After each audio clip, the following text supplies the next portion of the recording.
සාමාන්‍යයෙන් සමාජවාදී කිව්වහම අපේ ඔළුවට එන්නේ ඇති නැති පරතරය ඉතා අවම ධනපතින් සතු අතිරික්ත ධනය සහ සම්පත් ඒවා නැති අය අතර බෙදා හරින එහෙම නැත්නම් පොදු සමාජ යහපත වෙනුවෙන් ඒවා වැය කරන සමාජ ක්‍රමයක්. මාක්ස් ලෙනින් විතරක් නෙවෙයි ෆිඩෙල් කැස්ට්‍රෝලත් මේ විදිහට තමන්ගේ වත්කම් පොදු මහජන සුබ සිද්ධියට කැප කරපු අය. ලංකාවෙත් ඉස්සර හිටපු සමාජවාදී නායකයෝ එහෙම කරලා තියෙනවා. එන්.එම්. පෙරේරා වගේ අය ඒ අය සතුව තිබුණු ධනය දේපොළ පොදු මහජන සුබ සිද්ධිය වෙනුවෙන් යොදවපු අය. ඒ විතරක් නෙවෙයි ලංකාවේ ධනවාදී පාර්ශවයේ අය පවා ඒ අයගේ පාරම්පරික දේපොළ වත්කම් සැලකිය යුතු ප්‍රමාණයක් පොදු සමාජ යහපත වෙනුවෙන් පරිත්‍යාග කරපු මිනිස්සු. සේනානායකලා කොතලාවලලා වගේ අය පට්ට ධනවාදී පන්තියේ අය වුණත් මේ මිනිස්සු පොදු සමාජ යහපත වෙනුවෙන් ධනය කැප කරලා තියෙනවා. දේපොළ කැප කරලා තියෙනවා. බණ්ඩාරනායක පවුලෙත් සිරිමාවෝ මැතිණිය අනුර බණ්ඩාරනායක එම ඒ විදිහට තමන්ගේ දේපොළ මහජන සුබ සිද්ධියට කැප කරපු අය. SWRD බණ්ඩාරනායක මැතිතුමා දේපොළ හම්බ කරගත්තු ආකාරය ගැන විවිධ මතභේද තිබුණා වුණත් ඒ ගැන යම් විවේචන තිබුණා වුණත් සිරිමාවෝ මැතිණියගේ පාර්ශවයෙන් ගත්තාම ඇයගේ පවුලෙන් ඇයට ලැබිච්ච ඇය සතු වුණු දේපොළ වත්කම් ඇය පොදු මහජන සුබ සිද්ධිය වෙනුවෙන් කැප කරලා තියෙනවා. ඒ විතරක් නෙමෙයි ඔබ දන්නවා සිරිමාවෝ මැතිණිය තමයි මේ රටේ එක් පුද්ගලයෙක් සතුව තබාගත හැකි උපරිම ඉඩම් ප්‍රමාණය අක්කර 50කට සීමා කරලා නීති පැනෙව්වේ. එහෙම කරලා රදල ප්‍රභූ ධනපති පවුල් අතර බෙදලා තිබිච්ච අතිවිශාල ඉඩම් ප්‍රමාණයක් ජනසතු කෙරෙව්වා.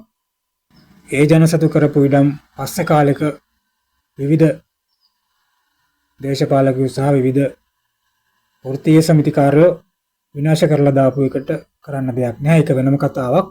කොහොම වුණත් අතීතයේ ඉඳන් අද වෙනතුරුම මේ රටේ ධනපතියෝ, රදලයෝ, ප්‍රභූවරු, ව්‍යාපාරිකයෝ මේ හැම කෙනෙක්ම තම තමන්ට පුළුවන් විදිහට තමන්ගේ දේපොළ, තමන්ගේ වස්තුව, තමන් සතු මූල්‍යවත්කම් හෝ වෙනත් ඕනෑම සම්පතක් තමන්ට හැකි පමණින් සුළු ප්‍රමාණයකින් හරි පොදු සමාජ සුබ සිද්ධිය වෙනුවෙන් යොදවපු අය. බහුතරයක් අය එහෙම. බහුතරයක් ධනපති පන්තියේ අය එහෙම කරලා තියෙනවා.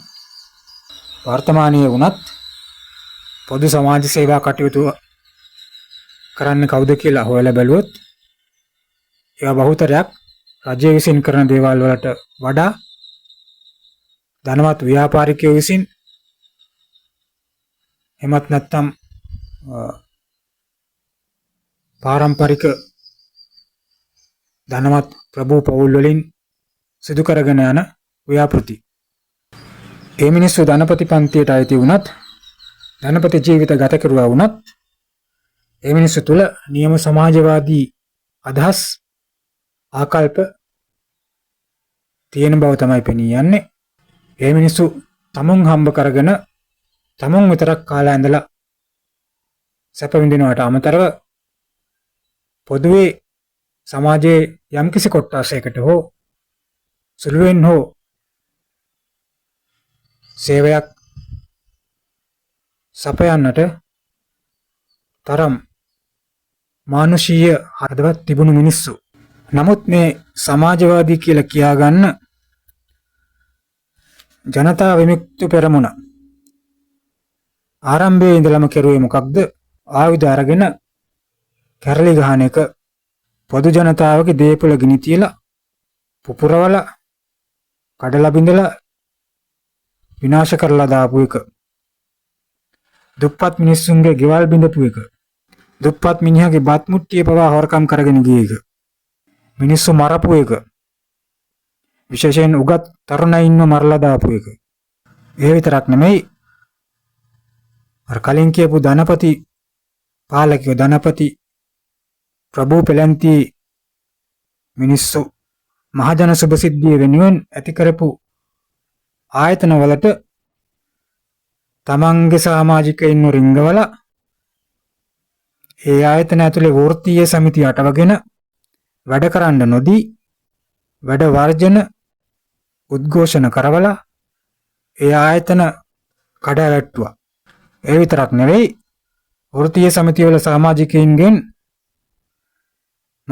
මාස්පතා ගාස්තු අය කරගෙන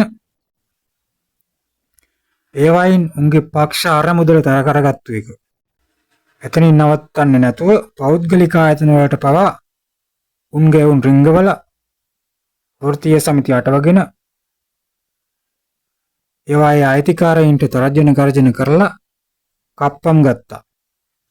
ධනවාදී ප්‍රභූ පෙළන්තිය කියලා හංවඩු ගහපු මිනිස්සුන්ගේ සමාජවාදියෝ කියලා කියාගන්න මිනිස්සුන්ගේ තියෙන එක වෙනසක් තමයි ඔය. ධනපති පන්තියේ රදල පෙළන්තියේ ප්‍රභූ පාලකයෝ මිනිස්සු පොඩි මිනිහටත් ඉගෙන ගන්න පුළුවන් වෙන විදිහට ඉස්කෝල හැදුවා. ශිෂ්‍යත්ව දීලා ඈත හද්ද පිටිසර ගම්වල උනත් හිටපු දක්ෂ ළමයින්ට කොළඹ හතේ රොයල් එකට ඇතුල් වෙලා ඉගෙන ගන්න ඉඩ හදලා දුන්නා. ඒ විදිහට හද්ද පිටිසර ඉඳලා තමන්ගේ හැකියාවන් පෙන්නලා දක්ෂතාවයන් පෙන්නලා ශිෂ්‍යත්ව දිනාගෙන කොළඹට ඇවිල්ලා අද ලෝකෙම දිනපු මිනිස්සු ඕන තරම් ඉන්නවා. හැබැයි අර සමාජවාදී කියාගත්තු කාලකන්ණියෝ ටික සමහර ඉස්කෝල ගිනි තිබ්බා. ධනපති පාලකයෝ රටේ ළමයින්ට වැඩිදුර ඉගෙන ගන්න ඉහළට ඉගෙන ගන්න විශ්වවිද්‍යාල හදලා ඒවායෙත් නොමිලේ ඉගෙන ගන්න අවශ්‍ය පහසුකම් සලස්සලා අවස්ථාව හදලා දුන්නාම අර සමාජවාදී කියාගත්තු කාලකන්ණි ටික මොකද කරේ? ඒකට එන ළමයින්ගේ ඔලු ටික බ්‍රේන් වොෂ් කරලා උන්ගේ දේශපාලන මතවාද රිංගවලා ඒක ඇතුළේ ශිෂ්‍ය සංගම් හදලා උන්ගේ දේශපාලන මත ව්‍යාප්ත කරලා ඒ ළමයින්ට ඉගෙන ගන්න ඉඩ නොදී පාරවල් ගානේ උද්ඝෝෂණ කරවුවා, පිකටින් කරවුවා, පෙළපාලි එක්කන් ගියා. එහෙම කරලා ඒ ළමයින්ගේ අනාගතේ කාලකන්ණි කරලා දැම්මා. උන්ගේ පක්ෂවලට බැඳිච්ච ඒ ළමයි අදටත් රස්සාවල් නැතුව උපාධිය සම්පූර්ණ කරගන්න බැරි වෙලා හරි එහෙම නැත්නම් විශ්වවිද්‍යාල අධ්‍යාපනය අතරමඟ කඩාකප්පල් වෙලා හරි විභාග ෆේල් වෙලා හරි අදත් මහපාරේ පිස්සු නටනවා. ඒ විතරක් නෙවෙයි මේ සමාජවාදී කියාගත්තු නිර්ධන පන්තියේ කියාගත්තු කම්කරුවන්ගේ ගැලවුම්කාරයා කියාගත්තු මේ JVP කාරෝ සාමාන්‍ය සමාජයේ අතරත් මිනිස්සුන්ගේ හිත්වල ක්‍රෝධය වෛරය වැපිරෙව්වා. පන්ති ભેදයක් ඇති කෙරෙව්වා. පෝසත් මිනිස්සු ගැන වෛරය ඇති කරවලා පෝසත් මිනිස්සු පෝසත් උනේ දුප්පත් වුණ සූරා කාලා කියලා මතයක් හදලා එහෙම කරපු මිනිස්සුත් ඇති සුළු ප්‍රමාණයක්. නමුත් බහුතර ව්‍යාපාරිකයෝ ඔවුන්ගේ ප්‍රාග්ධනය යොදාගෙන ඔවුන්ගේ කළමනාකරණ හැකියාවෙන් දියුණුවල් ආයතන දියුණු කරගෙන තවත් පිරිසකට රැකියා අවස්ථාවල් සහ ඍජු සහ වක්‍ර ආදායම් අවස්ථා සලස්සලා දීපු මිනිස්සු. නමුත් මේ JVP කාර්යෝ කවුරු හරි ව්‍යාපාරිකයෙක් දියුණු වෙලා ඉන්නවනම් ඒ මිනිස්සුන්ට තර්ජනය කරලා ඒ මිනිස්සුන්ගෙන් කප්පන් අරගෙන ඒ මිනිස්සු ගැන සමාජයේ මිනිස්සු අතරේ වෛරය, ඊර්ෂ්‍යාව, ක්‍රෝධය ඇති කරලා සමාජයේ බෙදීමකට ලක් කළා. කවුරු හරි හොඳ මිලාදික වාහනයක් පාවිච්චි කරනවා නම් ටිකක් ලස්සනට ලකුවට ගයක් දොරක් හදාගෙන ඉන්නවා නම් ඒ මිනිහාව පෙන්නලා අන්න අර උඹලගෙන් හොරකම් කරගෙන සැප විඳිනවා කියන මතය සමාජගත කළා. ඒ විතරක් නෙවෙයි, එහෙම කරන ගමන් වෘත්තීය සමිති වලිනුයි උම්ම බනින විවේචනය කරන දොස් කියන ඒ ධනපති මිනිස්සුන්ගෙනුයි තමන්ගේ පක්ෂ සමාජිකයින්ගෙනුයි තව තව ගන්න පුළුවන් හැම තැනකින්මයි ආධාර එකතු කරුවා, සල්ලි එකතු කරුවා, පාරක් ගානේ කැට හොල්ල මහ ජනතාවගෙනුත් සල්ලි එකතු කරුවා. එහෙම කරලා උන්ගේ අරමුදල් තර කරගත්තා. හැබැයි මුන් කොච්චර අරමුදල් තර කරගත්තත් අර ධනපති මිනිස්සු කරපු සමාජ සේවා වැඩවලින් දශමක දෙයක්වත් පොදු සමාජය වෙනුවෙන් මුන් කලේ නෑ. උන් කලේ සල්ලි පොදි ගහපු එක විතරයි. ඒ විතරක් නෙවෙයි, උන් රටට ලෝකෙට බොරු වෙස් මුහුණක් පෙන්නලා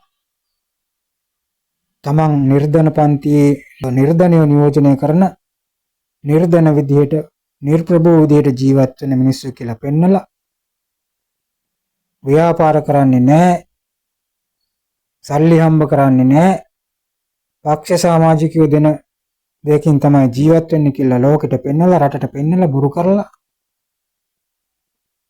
නමුත් හොරෙන් උන්ගේ ව්‍යාපාර දියුණු කරගෙන උන්ගේ ආදායම් මාර්ග වැඩි දියුණු කරගෙන හොඳට හම්බ කරගෙන හොඳට සැප ජීවිත ගත කරලා තියෙනවා. ඒක දැන් ඔප්පු වෙලානේ තියෙන්නේ. දැන් මේ වත්කම් ප්‍රකාශ එළියට ඇවිල්ලා උන් මෙච්චර කාලයක් හැංගි බැඳපු වෙස්මෝනු ටික ගැලවිලා මුන්ගේ නියම මෝනු එළිය වෙලා තියෙන්නේ. එහෙම එළි වුණාට පස්සෙත් මුන් හැසිරෙන මුන් කියන දෙබිඩි කතා මුන්ගේ මේ දෙබිඩි ජීවිත දෙබිඩි පිළිවෙත එළි වුණාට පස්සෙත් මුන්ට ඒ ගැන කිසි ලැජ්ජාවක් කිසි හිරිකිතක් නැහැ. මුන් කියන්නේ උන් හම්බ කරපු සල්ලි උන්ගේ දරුවන්ට මිසක් දේශපාලනයට යොදවන්නේ නැහැ, සමාජ වැඩවලට යොදවන්නේ නැහැ, පක්ෂයට යොදවන්නේ නැහැ කියලා. හැබැයි රටේ අනෙත් මිනිස්සු පක්ෂ සමාජිකයෝ, වෘත්තීය සමිති සමාජිකයෝ අර මුන් සේරම තමන්ගේ දරුවන්ට හම්බ කරන සල්ලි වලින් කොටසක්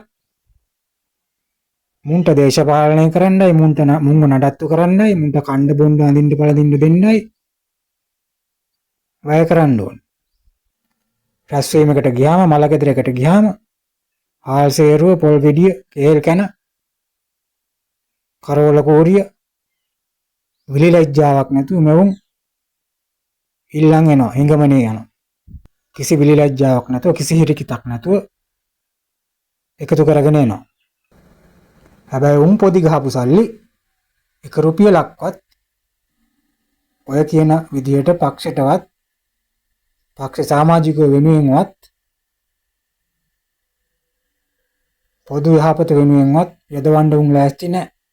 මේක මහා අරුම පුදුම සමාජවාදයක්. ඕකද සමාජවාදී? කෝ සම්පත් බෙදාහැර, අතිරික්ත සම්පත් බෙදාහැරීම සමාජය අතර ඇති නැති පරතරය තුරන් කිරීම කෝ? පක්ෂය ඇතුළෙම මාරා ඇති නැති පරතරයක්. පක්ෂ ඇතුළෙත් නෑ සමාජවාදී මුන්ගේ. පක්ෂ සමාජිකයෙත් එකෙක් ප්‍රකෝටිපතියෙක්, එකෙක් මිලියනපතියෙක්, එකෙක් ලක්ෂපතියෙක්, එකෙක් දාස්පතියෙක්, එකෙක් හිඟන්නේ. කෝ සම්පත් බෙදිලා ගිහිල්ලාද සමානව? කෝ සමාජවාදී? කෝ සමානාත්මතාවය? පක්ෂය ඇතුලේ එහෙම සමානාත්මතාවයක් නැතුව, එහෙම සමාජවාදයක් නැතුව මුන් එනවා රටට සමාජවාදී උගන්වන්න. උගේ අම්මලාගේ සමාජවාදී. මුන්ගේ අම්මලාගේ සමාජවාදී මේක.